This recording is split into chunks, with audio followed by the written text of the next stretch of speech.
नमस्कार प्रणाम। हम सुशील कुमार प्रेमी जी रोगलों के बीच फिर से एक भोजपुरी कविता लेकर हम उपस्थित बानी। जहाँ तक आशा बा कि रोगलों की कविता बहुत पसंद आई। एकरा के हम कोशिश कर बानी सुनी कि कोई दिल पर ना ली हंसी मजाक वाला कविता बा। पंडित जी के मेहरारू पंडित जी ला खाएला चौका लगौली।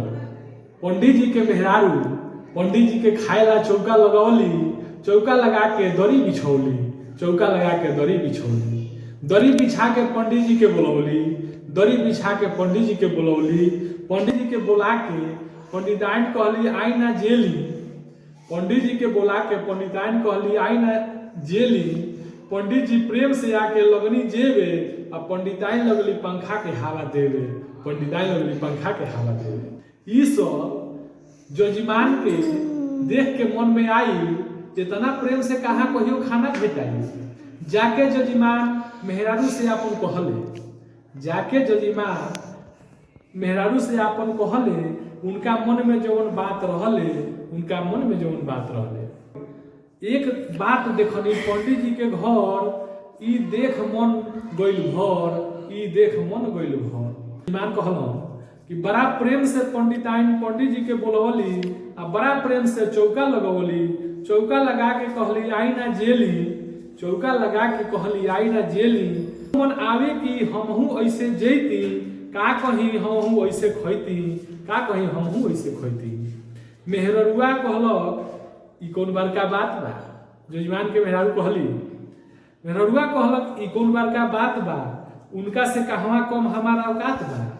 उनका से कम कहाँ हमारा औकात बा। भागी जाई गोड़ धो के आई। भागी जाई गोड़ धो के आई। रौरा हिजा बैठ के जेई। मेहरारू उनकर चौका लगौली। मेहरारू उनकर चौका लगौली।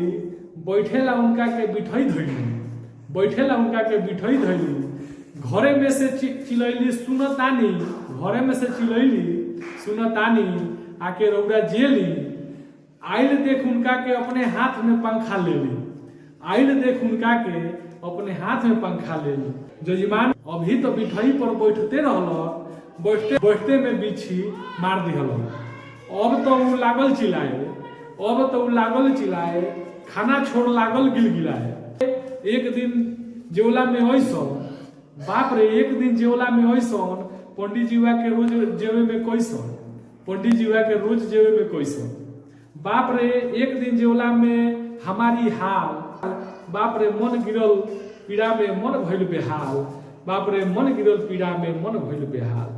पंडित जी दिने राते कैसे जेवत हुई हैं। अब जजमान कहत रहो पंडित जी दिने राते कैसे जेवत हुई हैं। रोज दिन इतना पीड़ा कैसे झेलत हुई हैं। रोज दिन इतना पीड़ा कैसे झेलत हुई हैं। मेहरारू पूछली कि का जी का भइल। का पूछले बारू का भइल। लागता सौंसे दहिया में बावे आग धइल।